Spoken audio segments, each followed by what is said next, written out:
Hey everybody, it's Michael Quirk here. Welcome. Today I just want to tell you a quick story that I'm hoping that you find is helpful and inspiring. And I want to talk with you about why it's important that you reflect on what really matters to you and how doing this can fuel tremendous growth and change. I want to tell you the story of Jed. Now, obviously, this is not his name, but I do have permission to talk with you and share his story with you. Jed is a man that I know quite well. We've been working together for a number of years. And Jed is a man who's achieved great things in his life. He's a guy in his early 50s, and he heads up a very large institution in the Bay Area. He's a pretty capable guy. He has a few hundred employees that rely on his wisdom, his smarts, and his business acumen. Jed has successfully accomplished pretty much all the goals he's had in his life, and this includes overcoming his addiction to adult content. But here's what I want to tell you about. And he recently told me something for the very first time. He told me that over 30 years ago, he was in the grips of a life threatening addiction that almost killed him. He was a hardcore drug addict when he was in his 20s. He spent years living in his car, and the addiction almost killed him. Now, frankly, I'll be honest with you, I was shocked to hear this. Um, and I've heard many intense things before. Frankly, I feel like I've heard it all in my career as a therapist. I've been in the business for decades now. So there's very little that shocks me. But to be honest, Jed is the picture of healthy living. He is in great shape. He um, he has at the very center of his life, he's got health and wellness promoting practices like Tai Chi, meditation, and clean living. He eats an impeccable diet. So I admire him for all those things. It's just that when it comes to Jed, it is very hard to imagine some of the details that he shared with me. And I won't go into all those gory details now, but what I will tell you is that he was in the advanced stages of a life threatening drug addiction. So I asked him in shock, I asked him, how did you escape that? Because frankly, tragically, many people don't, especially with the drugs that he was addicted to.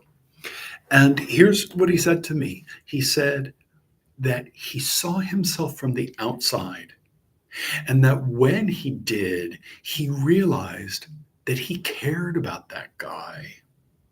He shared with me that up until that point, he actually didn't care about anything in life except for using. His entire life, his entire existence, every single day, all day, revolved around scoring drugs and using them. But in one moment, he saw that there was a person there and that that person was not in a good place. That person was in pain.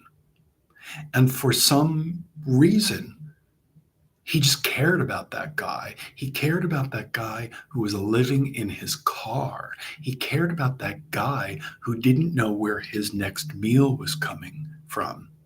And for some reason, it mattered to him.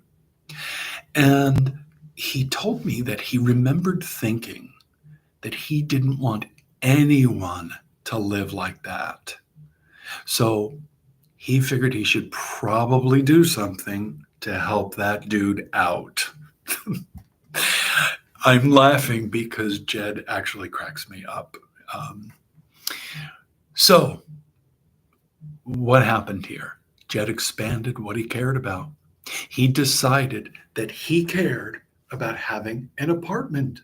That's something that many of us just take for granted. We just think we deserve a place to live. He started caring about eating decent food. He cared about his safety, whereas before, he didn't really care what happened to him or his body. So, step by step, he began to leave his old life behind. Now, Jed told me very directly that he actually didn't know what it was like to care deeply in his heart about himself because he was not a person who had ever been on his own side, nor had he ever really had the experience of having someone on his side and feeling like they had his back. He was not a guy who was kind to himself. He had no self compassion to speak of.